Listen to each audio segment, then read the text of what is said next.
Ciao, everyone. Welcome back. If you've been following our journey, you know that Lucy and I have a deep, long-standing love affair with Tuscany. But like any great romance, there are challenges. For us, that challenge was 500 feet high.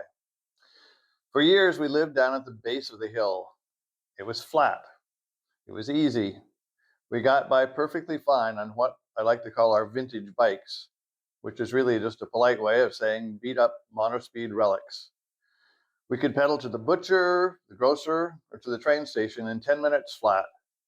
We'd hop on the train with our bikes and head to Lucca or Florence. We even took them on the ferry to Elba for a week. Life was a breeze. But then we did it. We bought our dream home. It's nestled right inside the historic city wall of Montecarlo.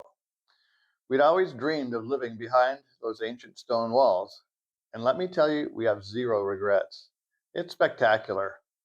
If you haven't seen it yet, check out my previous videos where I give you a full tour of the town and our home.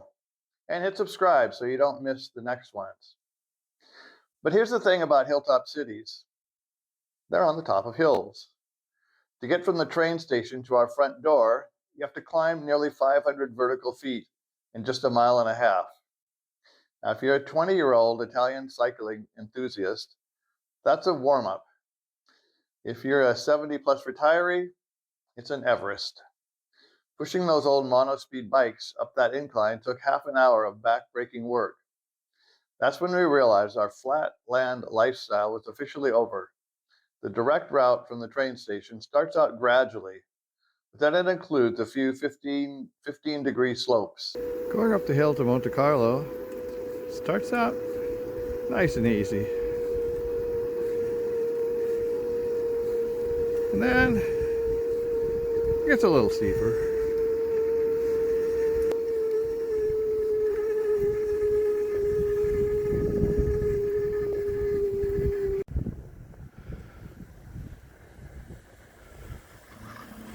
Towards the end, it gets almost impossible unless you have a special bike. On a normal bike, my one-speed bike, no chance. In the fall of 2021, we decided to stage an intervention. We needed a way to stay mobile without being held hostage by the high cost of car rentals.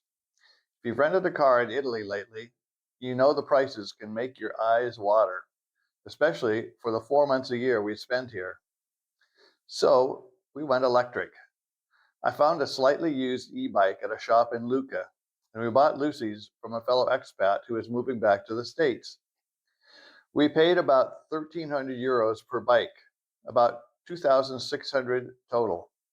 To put that in perspective, that's roughly what it cost to rent a tiny car for just 2 months.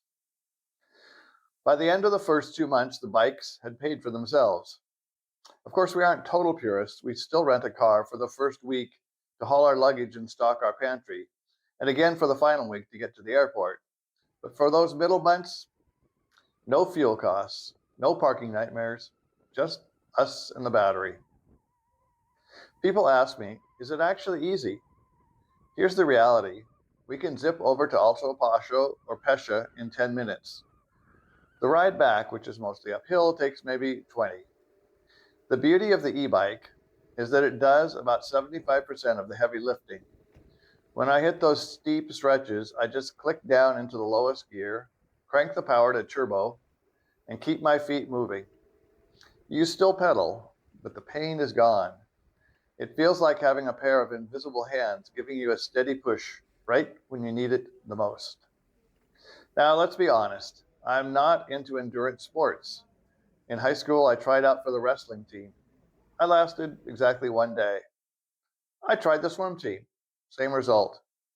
My philosophy was simple. If I'm going to work this hard, I at least want to get paid. However, I love sports like baseball or basketball because you get lost in the camaraderie and the competition. You don't notice the effort because you're having fun. And the e-bike changed the math for me. Because the effort is so low, I hardly consider it exercise in the traditional sense. It's just movement. It's pure joy. It's the closest thing to feeling like you're flying while still having your feet on the ground. And then there's the scenery. We say the word Tuscany, and it immediately conjures up images of wine, cheese, and golden light. And yes, it is all of that. But when you're in a car, you're in a bubble. When you're on a bike, you're in the landscape. I used to love motorcycles. I've had a Honda, a Ducati, even a Triumph Bonneville, but those are loud. An e-bike is nearly silent. As I glide past the fields, I can hear the songs of the birds. I hear the mechanical whir of the olive harvesters and the chatter of families working together in the groves. I see the history of this place in a way you can't from a highway. I pass abandoned, crumbling farmhouses that tell the story of an older, harder way of life. But then I see the modern side, the factories producing paper, glass, and machinery that keep the local economy humming today.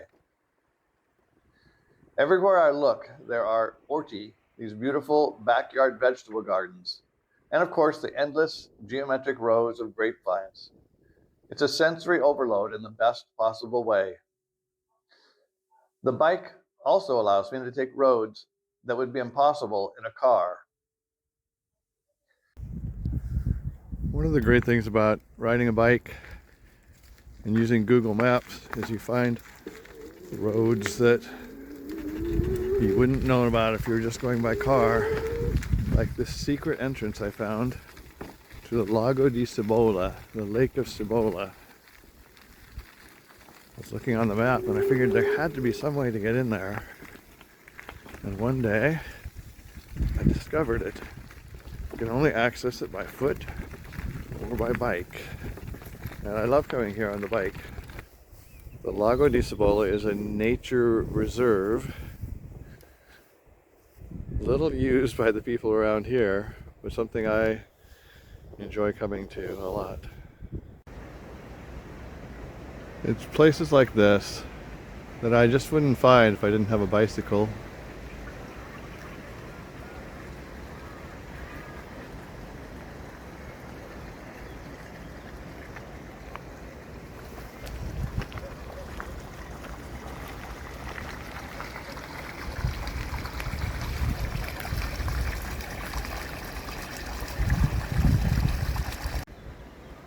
It's the nesting season now for the herons and the egrets, and they come by the thousands to the Peduli di Fucecchio and the Lago di Cibola. And they make quite a racket. It's beautiful to hear and to see.